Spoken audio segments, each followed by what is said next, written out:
International education day पे आप सभी को हार्दिक शुभकामनाएं, क्योंकि हम सभी सरस्वती के उपासक और शिक्षक और शिक्षार्थी यहाँ बैठे हैं। ऐसे इस पावन और पुनीत अवसर पर मंचस्थ विराजमान आज के इस कार्यक्रम की अध्यक्षता कर रहे, जिस प्रकार से कहा कि राजस्थान के सबसे बड़े दानवीर और भामाशाह के रूप में जाने वाले श्री मेघराज सिंह जी रॉयल साहब, इस कार्यक्रम में बैठे पूर्व कुलपति श्रीमान लोकेश जी शेखावत साहब, कार्यक्रम में अन्य जो मंचस्थ विराजमान हैं प्रोफेसर अरविंद पारिक साहब, श्री विक्रांत जी साहब और समुपस्थित सभी विद्वत वृंद और भविष्य का निर्माण करने वाले, इस राष्ट्र का निर्माण करने वाली ऐसी सभी छात्र अध्यापिकाएं और मेरे सभी साथी लोग, और इस कार्यक्रम में हमें सम्मिलित करने के लिए श्रीमान देवेंद्र सिंह जी साहब, श्री भवानी सिंह जी साहब, इन सभी का मैं हृदय की अनंत गहराइयों से हार्दिक अभिनंदन और धन्यवाद ज्ञापित करता हूं कि आपने हमारे इस महाविद्यालय को ऐसे इस ज्ञान गंगा में डुबकी लगाने का सुअवसर प्रदान किया। धन्यवाद सर।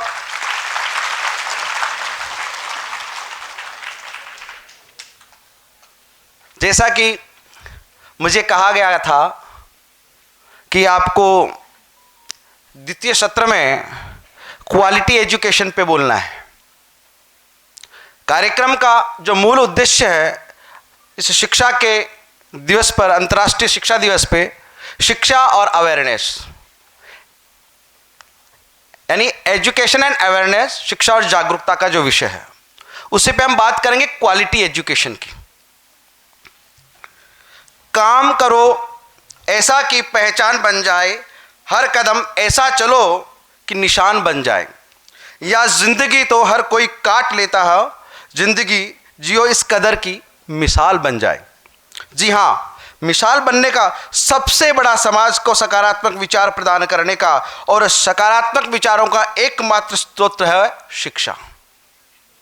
शिक्षा हमारे उज्जवल भविष्य की कुंजी है। शिक्षा भविष्य को नई ऊंचाइयां प्रदान करती है। शिक्षा के द्वारा समग्र विकास संभव है।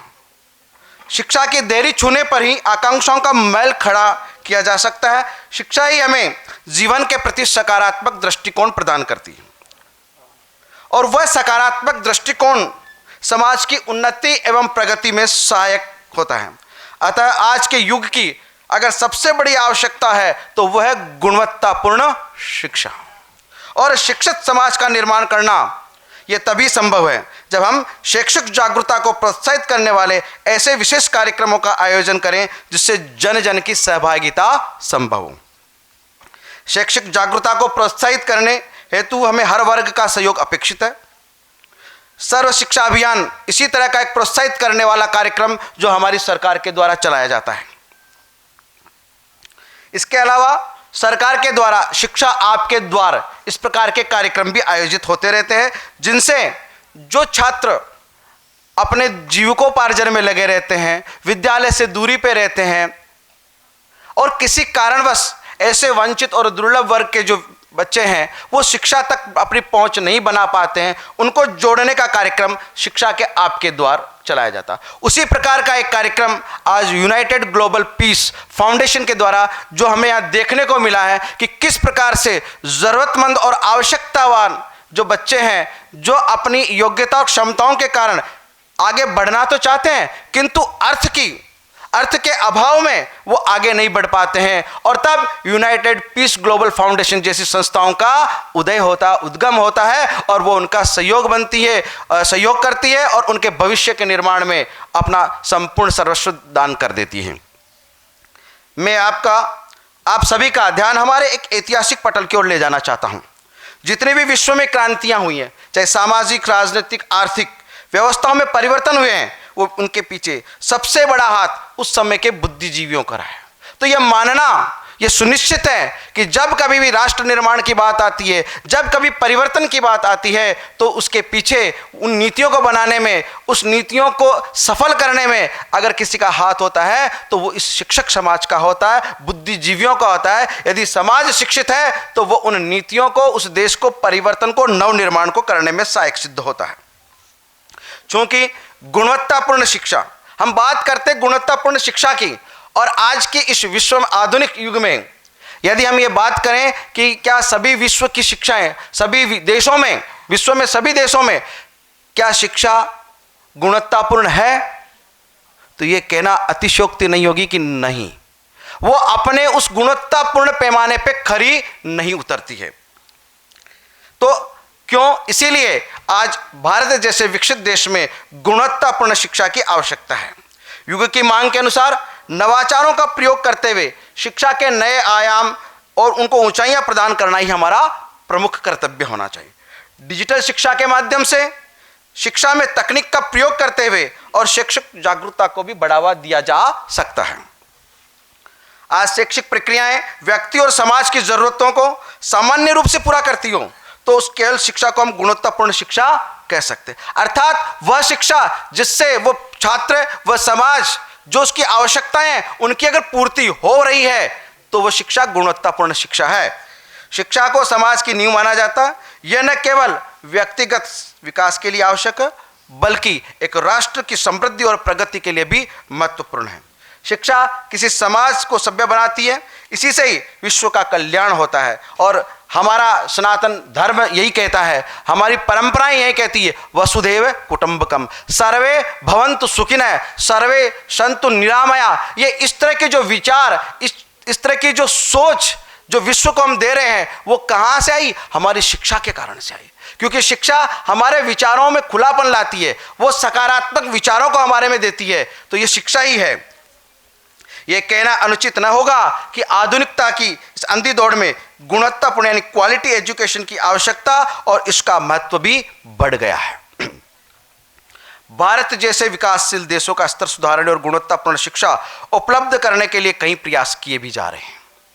बेल्जियम स्थित संगठन ऑफ एजुकेशन में शिक्षा की गुणवत्ता को परिभाषित करते हुए कहा है कि यह लिंग, नस्ल, जातीय, सामाजिक, आर्थिक स्थिति या भौगोलिक स्थिति की परवाह किए बिना प्रत्येक छात्र के सामाजिक, भावनात्मक, मानसिक, शारीरिक और संज्ञानात्मक विकास पर केंद्रित होती है। सामान्य शब्दों में अगर ये कहें कि गुणवत्तापूर्ण शिक्षा आज के समय की मांग है। चाहे कोई सा भी क्षेत्र हो, गुणवत्तापूर्ण शिक्षा के बिना उसके दूरगामी और सकारात्मक परिणाम प्राप्त नहीं हो सकते। अपराध करके बढ़ती हुई संख्या, देखिए गुणवत्तापूर्ण शिक्षा क्यों आवश्यक है कि अपराध करके बढ़ती हुई संख्या, युद्ध, बीमारी, प्रकोप, भारी आर्थिक मंदी, जलवायु परिवर्तन, ऐसे कई अप्रत्याशित कारण हैं जिन्हें देखते हुए यह अत्यावश्यक हो गया है कि हमें गुणवत्तापूर्ण शिक्षण पर जोर देना चाहिए। गुणवत्तापूर्ण शिक्षा के कुछ प्रमुख घटक हैं जो गुणवत्तापूर्ण शिक्षा के स्वरूप को निर्धारित भी करते हैं। जैसे सबसे बड़ा घटक, आप सभी यहां बैठे हैं, चूंकि हम महाविद्यालय में भी इसी की चर्चा करते हैं कि शिक्षा अगर गुणवत्तापूर्ण हो तो कैसे हो। और जो न्यू एजुकेशन पॉलिसी आई है उसमें भी हम इसी बात पे बहुत बड़ा जोर दिया गया है कि शिक्षा को देने वाला कितना गुणवत्तापूर्ण है, वो कितना योग्य है। सबसे बड़ा डिपेंडेंट यानी सबसे बड़ी बात कर कोई निर्भर करती है तो वो करती है योग्य शिक्षकों पे। यदि शिक्षक योग्य है तो ही वो योग्य शिष्य बना सकता है। पात्रता आप सब में है। बुद्धि प्रत्येक जन्मजात छात्र में होती है, परंतु ज्ञान अर्जित किया जाता है। और वो ज्ञान अर्जित करने के बाद वो ज्ञान क्या है? उचित और अनुचित का विवेक, उसका अंतर करना, क्या अच्छा है क्या बुरा है, मेरे लिए क्या ठीक रहेगा, क्या अनुकूल रहेगा, मैं भविष्य में किस प्रकार से अपनी क्षमताओं का, योग्यताओं का संवर्धन कर पाऊंगा, क्या मैं अच्छा आचरण करता हूं या नहीं। तो इसके लिए क्या होगा कि हमें योग्य शिक्षकों का निर्माण करना हमारी इस क्वालिटी एजुकेशन को इंप्रूव करने का पहला कदम होगा। यदि कोई भी समाज, कोई भी सरकार, कोई भी राष्ट्र अपने यहां पर यदि शिक्षा के स्तर को सुधारना चाहता है तो सबसे पहले हमारे यहां पर शिक्षकों की जो ट्रेनिंग प्रोग्राम्स हैं उनके उस पाठ्यक्रम में परिवर्तन करने की आवश्यकता है। जो हम आज भी देखते हैं कि आज भी उस बीएड पाठ्यक्रम का या डीएलएड पाठ्यक्रम का जो है 10 साल 20 साल पहले भी जो पाठ्यक्रम था आज भी वैसा का वैसा पाठ्यक्रम है। समय के अनुसार उस पाठ्यक्रम को परिवर्तित करके और योग्य शिक्षकों का निर्माण करना, यह गुणवत्तापूर्ण शिक्षा को प्रभावित करने वाला सबसे पहला घटक है। क्योंकि शिक्षक अपने आचरण से सिखा देता है। आज भी हमारे जीवन में कोई ना कोई एक ऐसा शिक्षक होता है जिसका हम जब भी कभी हमारा व्याख्यान हो, हमारी कभी बात होती है, हम आपसी बातचीत में भी जब हम विचारों का आदान प्रदान करते हैं तो हम उन शिक्षकों का उदाहरण दे देते हैं कि हाँ, मेरे विद्यालय में एक ऐसे शिक्षक हुआ करते थे जो मुझे बड़े प्यार से समझाते, उनको विषय का बहुत अच्छा ज्ञान था, वो हमारे विद्यालय में समय पर आते थे। तो क्या हुआ, शिक्षक को कहने की आवश्यकता हुई नहीं कि बच्चों तुम्हें समय पर आना है, अपने आप एक उसमें गुण डेवलप हुआ। केवल किताबी ज्ञान शिक्षा नहीं है। तो शिक्षक आदर्श हो, योग्य हो, अनुभवी हो, विषय के विशेषज्ञ हो, इस पे हमें जोर देना होगा। दूसरा घटक, शिक्षा है तो उचित संसाधनों की पूर्ति करना। अब शिक्षा तो देना चाह रहे हैं, हमारे देश की भौगोलिक स्थिति भी ऐसी नहीं है कि सब जगह शिक्षा सुलभ हो, परंतु चूंकि डिजिटल युग आ गया, तकनीकी का प्रयोग किया जा रहा है और उस प्रयोग करके हम ऐसे दूरवर्ती क्षेत्र हैं जहां पर संसाधनों की कमी है, जहां तक शिक्षा पहुंच नहीं पा रही है, हम वहां तक उस शिक्षा को पहुंचाएं। अब आता है तीसरा घटक, पाठ्यक्रम। पता लग रहा है कि बच्चा पढ़ के निकल रहा है, विद्यालय में भी जा रहा है। मैं ये पाठ्यक्रम की बात केवल विद्यालय स्तर की बात नहीं कर रहा हूं, विद्यालय स्तर पर भी और महाविद्यालय स्तर पर भी, दोनों जगह पाठ्यक्रम का निर्धारण कैसा होना चाहिए। केवल भौतिक आवश्यकताओं की पूर्ति करने वाला, केवल नौकरी देने वाला पाठ्यक्रम बनाए कि छात्र अंकों की दौड़ के उस मार्कशीट के पीछे भगे, नहीं, तब शिक्षा की सार्थकता नहीं है। हम आए दिन हम न्यूज़पेपर्स में पढ़ते हैं, छात्र हताश है, निराश है, और उस निराशा में, उस हताशा में वो ऐसे जोखिमपूर्ण आत्मघाती कदम उठा लेते हैं जो हमारी मानव सभ्यता के लिए अच्छा संकेत नहीं है। तो क्या करें, उस पाठ्यक्रम में हम जीवन में आने वाली समस्याओं के समाधान को भी शामिल करें कि यदि इस बच्चे के, इस छात्र के जीवन में इस तरह की समस्या आई तो उसका समाधान क्या होगा। हम उसको उसके लिए सक्षम बनाएं, उसके आत्मविश्वासी बनाएं। यह भी एक प्रमुख घटक पाठ्यक्रम भी माना। साथ ही वो पाठ्यक्रम समाज, छात्र की जीवन की, उसके व्यवसाय क्षेत्र की और सामाजिक क्षेत्र की, राष्ट्र के निर्माण की सभी आवश्यकताओं को पूर्ति करते हैं। क्योंकि अब केवल हम नेशन तक सीमित नहीं है, दुनिया ग्लोबल हो गई है। तो पाठ्यक्रम कैसा हो कि विश्व की आवश्यकताओं को पूर्ण करने वाला पाठ्यक्रम हो, कि हमारे यहाँ के छात्र यदि पढ़ करके निकलें, यदि यहाँ का शिक्षक ट्रेनिंग लेकर के निकले तो वो विश्व की किसी भी यूनिवर्सिटी में, किसी भी देश में जाकर के पढ़ाने योग्य हो। तो पाठ्यक्रम का निर्माण विश्व की आवश्यकताओं को देख के किया जाना चाहिए। फिर आता है कि छात्र को शिक्षा का समान अवसर प्राप्त हो, चाहे वो किसी भी धर्म का हो, चाहे वो किसी भी जाति का हो, लिंग, नस्ल, किसी प्रकार का कोई बिना भेदभाव रहित शिक्षा प्राप्त हो, जिसकी हम और बढ़ रहे हैं, किंतु अभी उसमें और कार्य करने की हमें आवश्यकता है। और मैं इसी घटक पे यूनाइटेड ग्लोबल जो पीस मिशन है, इनके संस्थापक, इनके सभी निदेशक महोदयों का हार्दिक धन्यवाद यहाँ ज्ञापित करना चाहूँगा कि जिस तरह से हमने यहाँ देखा कि बिना किसी भेदभाव के, बिना किसी जाति, मजहब और संप्रदाय के आप लोगों ने छात्र छात्राओं को आगे भेजने के लिए प्रोत्साहित और प्रेरित किया। क्योंकि समय कम है, क्वालिटी एजुकेशन विषय बहुत है, मैं इस पर ज़्यादा कुछ नहीं बोलूँगा और थोड़ा ही बोल करके मैं इसको अपने यहाँ पे भी इसको अपने विचारों को ख़त्म करना चाहूँगा। क्योंकि क्वालिटी एजुकेशन एक बहुत बड़ा विषय हो जाता है। मेरे दृष्टिकोण में से सशक्त और उन्नत एवं प्रगतिशील समाज की नींव तभी रखी जा सकती है जब हम महिला शिक्षा को बढ़ावा दें। इसी का सबसे बड़ा उदाहरण हमारी राष्ट्रपति महामहिम श्रीमती द्रौपदी मुर्मू हैं।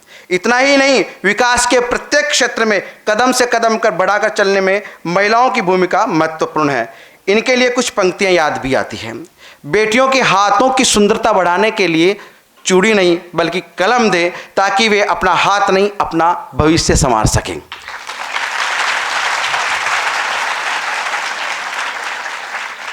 बदलते हुए परिवेश में मैं यहाँ सभी बैठे जो लोग हैं और बुद्धिजीवी और विद्वान लोग, प्रोफेसर्स लोग और बहुत बड़े लोग हैं, हमारे यहाँ एक वैल्यूज़ का बहुत बड़ा जो शिक्षा पद्धति रही उसमें एक बहुत बड़ा योगदान और महत्वपूर्ण स्थान रहा।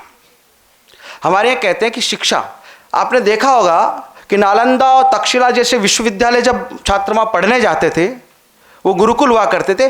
जरा हम उस तरफ लौटें कि वहाँ जब कुछ छात्र प्रविष्ट होता था वो किसी न किसी विषय का विशेषज्ञ बन के ही निकलता था। उनको कोई जो है ना अंकों की प्रमाण पत्र की या मार्कशीट की या उपाधि की आवश्यकता नहीं होती थी दिखाने के लिए। वो योग्यता व्यवहारिक होती थी, उनका ज्ञान, उनका प्रकाश झलकता था। किंतु वहां पर भी एक नियम था कि आपको न्याय का विद्यार्थी बनना, न्याय तो पढ़िए ही पढ़िए, किंतु आपको कुछ साहित्य भी पढ़ना पड़ेगा, कुछ आपको संगीत की विधा भी आनी चाहिए, कुछ आपको कला भी आनी चाहिए। तो और संस्कृत में एक श्लोक भी है, साहित्य संगीत कला विहीनम साक्षात पशुपुच्छ विषाणहीनम। तो शिक्षा के साथ साथ हम कुछ कलाओं का समावेश करें, चाहे आर्ट एंड क्राफ्ट हो, ड्रामा हो, संगीत हो, म्यूजिक हो, तभी हम पूर्ण रूप से उस शिक्षा को प्राप्त कर पाते हैं। बदलते हुए इस गुणवत्तापूर्ण शिक्षा की महत्वपूर्ण आवश्यकता, हम हमारे दृष्टिकोण को अधिक गतिशील बना दें ताकि किताबों से ऊपर उठ करके आपसी विचार विमर्श, गोष्ठियों, सेमिनार, शैक्षिक भ्रमण को अधिक महत्व दें। इतना ही नहीं, समय समय पर शिक्षा मेले का आयोजन करके जिससे इन विद्यार्थियों को उनके कैरियर संबंधित तथ्यों एवं योजनाओं को समझाया जा सकेगा। तो उनकी शैक्षिक जागरूकता से में रुझान को कोई नहीं रोक सकता। अंत में, यदि हमें शैक्षिक पर्यावरण में उत्तरोत्तर प्रगति करनी है तो हमें समझना होगा कि हमारी सबसे बड़ी संपत्ति हमारा मस्तिष्क है, जिसे हमें क्या करना होगा, सदा सकारात्मक विचारों से ओतप्रोत रखना पड़ेगा। पूर्व के सत्र में वक्ताओं ने जैसे कहा था, नारायण लाल जी गुप्ता ने भी कहा, और भी जो हमारे विक्रांत जी बैठे हैं, आपने बहुत अच्छे मोटिवेटेड और बहुत अच्छे अच्छे उदाहरण देकर के हम सबको प्रेरित किया। आप अपने आप को कम ना आंकें। उन्होंने कहा हम परमात्मा का अंश है, तो निश्चित रूप से है हम सभी उस परम पिता परमेश्वर का अंश है। तो कोई ना कोई ताकत हमारे में है। जगाना उसी तरह से जिस प्रकार हनुमान जी गए थे और जामवंत जी उन्होंने जगाया। तो बात वही है, आप शिक्षक और शिक्षिकाएं बनने वाली हैं, आप अपने आप को जगाइए तब आप किसी और को जगा पाएगी। तो कृपया करके आज के इस दिवस पे इस जो हमारी जो सेमिनार है शिक्षा और जागरूकता जिसका विषय है, आप में जागरूकता जगाएं, साथ ही साथ हमारे नैतिक दायित्व का निर्वहन करते हुए मैं आप सभी से एक विनम्र अनुरोध करूंगा कि जरूरी नहीं है हम किसी बच्चे को विद्यालय में ले भेजें, हम उसको पैसा दें, हम उसका और कोई, आप जहां आसपास रहती हैं इस ज्ञान की गंगा को बहाते रहिए। औपचारिकता की आवश्यकता नहीं है, हम अनौपचारिक रूप से भी उसको शिक्षित कर सकते हैं, उसको योग्य बना सकते हैं, उसको शिक्षा से जोड़ सकते हैं। और आपकी नज़र में, आपके जैसे लोगों में यदि कोई आपको लगता है कि वो योग्य है, क्षमतावान है, योग्यतावान है, तो जिस प्रकार से आज आपने इन्होंने बताया कि आप हमारे इस वेबसाइट पे लिंक पे जाकर के अपने आप को रजिस्टर करिए, हमसे संपर्क करिए और हम उस योग्यता और उन क्षमताओं को संवर्धन हेतु हमारी तरफ से जो आर्थिक सहयोग या जिस प्रकार की स्कॉलरशिप या आपको जो भी सहयोग चाहिए वो सहयोग प्रदान करने के लिए ये यूनाइटेड ग्लोबल पीस फाउंडेशन सदा तैयार रहता है।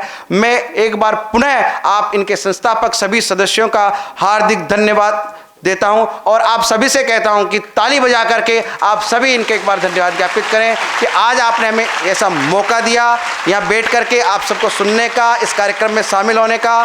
धन्यवाद सर, धन्यवाद।